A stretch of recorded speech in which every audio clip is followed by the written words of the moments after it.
It's kind of a cozy day here. It's overcast and I've had a slow morning. It just started out kind of slow and tired. I've been up since really early, but I just don't have a lot of energy today. I don't know why. But I spent some time with this new deck this morning, and it really when I was doing my morning pages, and I just really felt like making a video today and sharing it with you. You may have already learned about this deck. I know I learned about it from Simon at Hermit's Cave, and he did a lovely unboxing and walkthrough with his always beautiful commentary. And the whole time, since the moment I first saw the deck and through everything he said about it, all the images that I saw, I just felt this deck in my heart. And I have been searching, like a lot of people, for a tarot deck that was very Rider-Waite-Smith based, but that was truly more inclusive. I've seen some, and they don't. None of them have really captured my heart yet. This one feels like truly inclusive in so many ways. Um, you know, not just with gender fluidity and ethnicity and different capabilities of different types of bodies and different body sizes and all of those things, but it just it just feels real. And you're not looking at symbols of royalty or you know gods or goddesses. um, you're looking at images of the people that we know, the people that you know, the people that you live your life with and are friends with and care about. And I think I think it's just really refreshing. And there is a time and place for all kinds of decks. I mean, like yesterday I was using the Star Child Tarot. I mean, talk about not real. There's nothing real in here, right? I mean, it's very uh, sort of out the cosmos magic la la land, right? But it still has a purpose, and I still love to use it, right? Sometimes astral work is kind of interesting, but this feels real. And I don't know about you, but the past maybe 5 or 6 years, I've had a real need for truth and real, because so much that we're bombarded with is I don't know, it's just a pack of lies, right? So I really appreciate what Charlie Claire Burgess did in this deck. So if you want to watch an unboxing and a card by card, commentary about this deck, I highly suggest Simon's video, and I will link it in the description box because it's just wonderful. It was everything. I couldn't top it, right? So I'll do that. But what I wanted to do is just sort of show you a little bit of the deck. And when you open it, it says, "May this deck guide you to your truth. For where you find your truth, you find your power." I love that. And maybe just do a little reading for today. Well, there's one of my favorite cards of the deck. The Star card, which is one of my favorite cards in the tarot, and it's a card that I use a lot for healing work, and it's a card that really speaks to me personally, and this image speaks to me intensively. I mean, just far more than my beloved Pamela Coleman Smith Rider-Waite deck. So it's, I don't know, it's just from the bird to the figure to everything. It's just, I mean, the only way you could make it more like me is to take one of her breasts off, because I'm missing one from having breast cancer. It's just beautiful to me and makes me feel so comfortable. And yeah, I really love it. So the backs of the deck are beautiful. They're just this gorgeous cream line work on like dark charcoal paper. It's just beautiful. The magician's hands and tools, the cups, the flame of the wands, the knife of the swords, and the wooden sort of coin of the pentacles. It's really beautiful. Lemniscate up here. Totally reversible, just gorgeous. And the cardstock is beautiful. It's very typical of the Hay House decks that I have. It's matte, it slides easily, but it's not like flying across the room slippery. You know, I have some decks like that. I have a very hard time shuffling because of issues with my hands, and my hands are small. I mean, even these I can't shuffle the way like normal people do. Shouldn't say normal, but you know what I mean. Most people.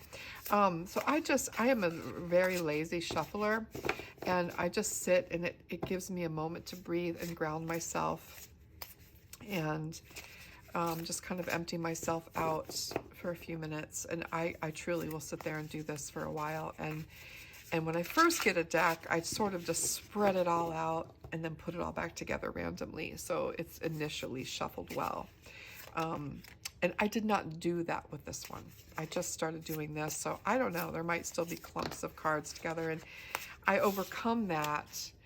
I'll show you how. So I just like to do this with the cards, and I let them fall. And that's my first draw, so the Seven of Pentacles, which is one of my favorite cards in this deck. And then I do it again. I just kind of shuffle around, you know, my lazy shuffle. And if you have trouble with your hands and shuffling, you might want to try this because it works great. And then I just let them fall again.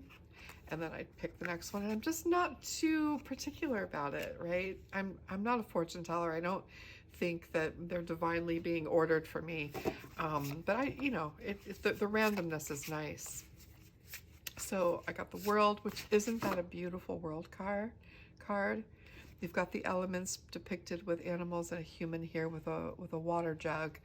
You've got the World here, and it's almost like it's like an egg embedded in the uterine lining. That's what it reminds me of.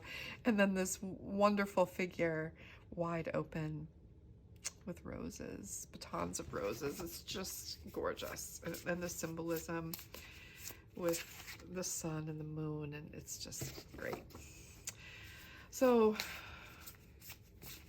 let's do one more and see what we get.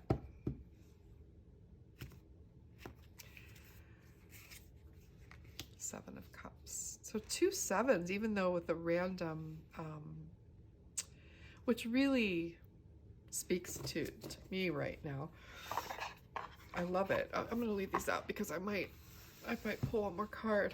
So 2 sevens. I typically put my first card in the center and elevate it a little bit, and then I just randomly put the other ones. I'm just not that finicky with my readings that way because I look at things sort of holistically and individually. And if I were doing this for my morning reading, I would write a little bit about each card. And then through that process, I sort of see the big picture, right? And so while these cards, I think, are really super easy to read intuitively, I'm going to give you a taste of the guidebook because it's special. It's really nice.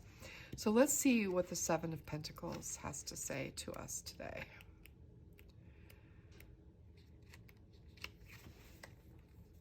Okay. Seven of Pentacles, you've been working hard, and your efforts are beginning to bear fruit. When this card appears, you're at a prime stage for taking stock of your labors and making adjustments before you continue. If you're feeling good about your project, your progress and direction, this card is an encouragement to keep going, but don't lose sight of the details. If you're doubting your hard work and investment, this card reminds you to value your sweat, labor, and even your mistakes, because it's all part of growth. Consider what you've learned and what you could adjust in order to finish the job in a way that's sustainable and rewarding to you. On the other hand, if your harvest isn't bearing the fruits you wanted, you have still gained something vital here, even if it's just the wisdom of your experience. Direct your new wisdom and resources into your next thing and see what happens. In the words of Samuel Beckett, try again, fail again, fail better. I love that. Try again, fail again, fail better. Fail better. Love it. So, for me personally, the wonderful thing about tarot is I can sit here and read that to you, and you're going to have your own ideas form in your head about how you feel about it. And for me, I see a lot of work that I've put into many projects that I have going on, and feeling at a sort of standstill right now, and feeling this like immense stillness around me, and like everything's moving around me, but I'm not moving. It's a strange thing.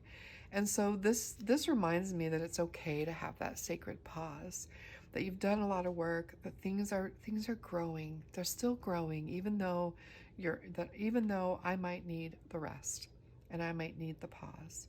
So that's what I see when I see this card. So let's read the World card. Well, let's read the Seven of Cups. The Seven of Cups presents an abundance of glittering possibilities. I love that. I love that already. So many and so pretty that we may have a hard time choosing. When this card appears, you may get caught up in daydreaming and fantasizing, in the what ifs and the worst case scenarios. It can be a wonderful experience of many attractive options, but it can also become a paralyzing trap of indecision and second guessing. In readings, this card says to get real with yourself about your dreams and how much they may be intertwined with illusion. Are you indulging in delusions of grandeur? Are you spinning nightmare scenarios of what could go wrong? Are you getting distracted by another project, another possibility, another dream? Dreaming is vital, but so is decision. In this card, try for a balance. For all our conjecture and fantasy, it's impossible to know what's in the cup until you choose it. So that gives you a very great example of how real this deck is. We are not talking new agey, I call it manifestation speak, right? This is real practical stuff. Things that we all go through in life. It's very practical, and it puts it back on us to do the work, right? It's not about sending it out to the universe and hoping the universe responds. I mean, that's fine, but I found that the universe usually responds better to me when I put a lot of hard work and effort into something. The harder I work, the luckier I get. Who said that? Thomas Edison, maybe? So that is the truth for me. This deck is like that. It is a real world truth-telling deck. And yeah, I really love it. So let's read what the world has to say. The world. Here we are. At the end of the journey, the world represents ultimate completion and connection. Its transcendence beyond binaries, categorization, and even the self, the soul in union with the universal spirit of all things. In readings, it can signal a feeling of personal or spiritual wholeness, where you are able to exist in greater harmony with your truth. It's a little bit of Gaga speech, but you know what? It isn't, because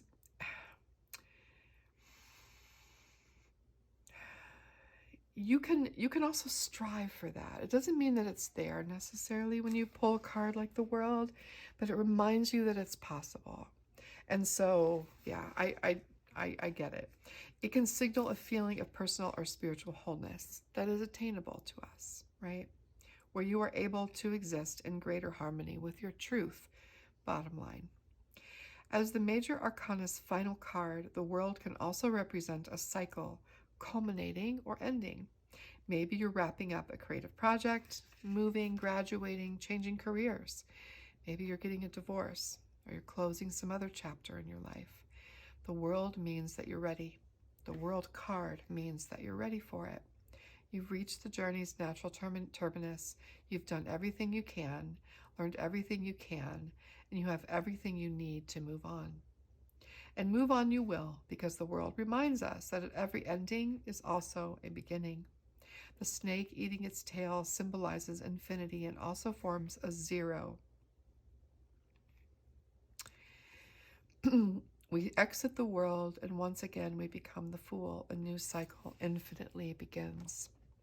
Our work is never done, but this will come to completion, even though I might need to take a pause right now. I know that it will get done. I know I will reach this point eventually, right? And this reminds me to keep my focus small. For me, that's what it says to me. It says to not be too magpie-ish and be drawn to all the shiny things right now. Keep your focus simple, bare bones, what you really need and what you really love. That is your focus right now, right? You have to make that choice right now so this doesn't become overwhelming and you can eventually reach this. And then begin again. Begin the whole process again. How lucky we are to be alive and to have that opportunity, right? Beautiful. I love this deck. I really, really, really love it. I think the guidebook is wonderful, and I'm going to read it for a while.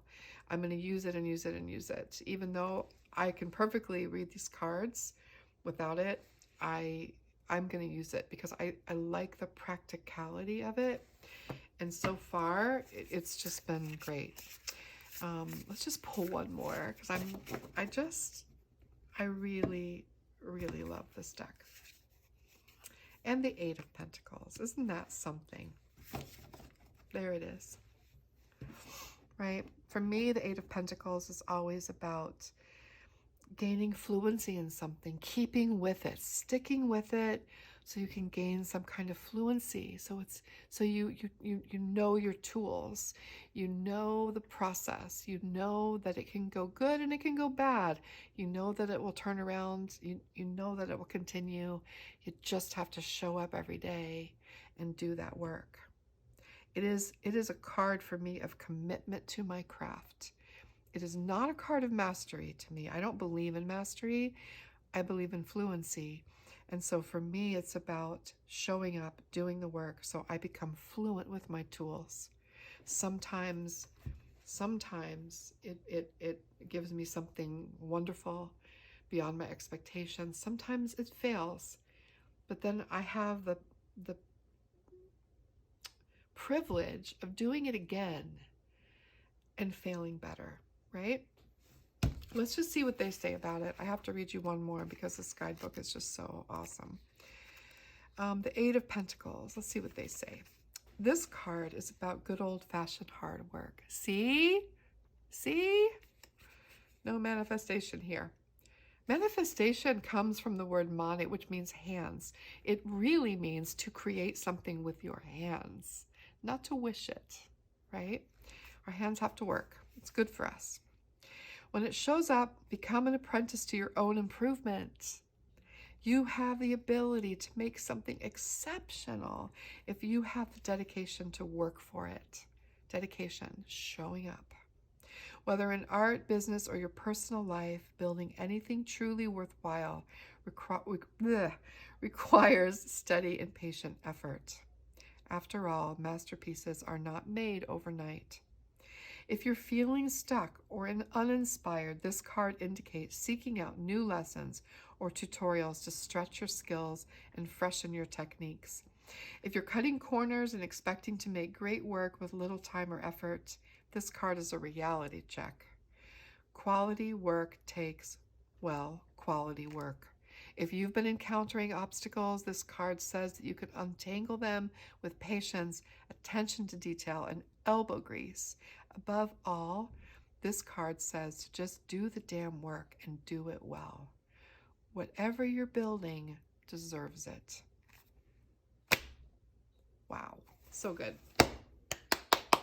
Yay, Charlie Claire Burgess. Well done. I'm loving it. In fact, I have a monthly tarot group through my Teachable School Art and Spirit Studio. And usually I use my Rider-Waite deck when I teach and make the videos for that group. And we meet monthly on Zoom and talk about cards. We just did the sevens and the Chariot. I'm going to share this with them too. And I'm going to use this deck for our next lesson because this might be the tarot deck of my dreams. I need this kind of deck, right? I need the mystical stuff, and I love it, and the beautiful, beautiful stuff. And I need that too. But this is like your best friend, pal, right? That you can rely on for the truth. Yeah. Thank you so much, everyone. And I hope you enjoyed this. And I'll see you again soon. Take care.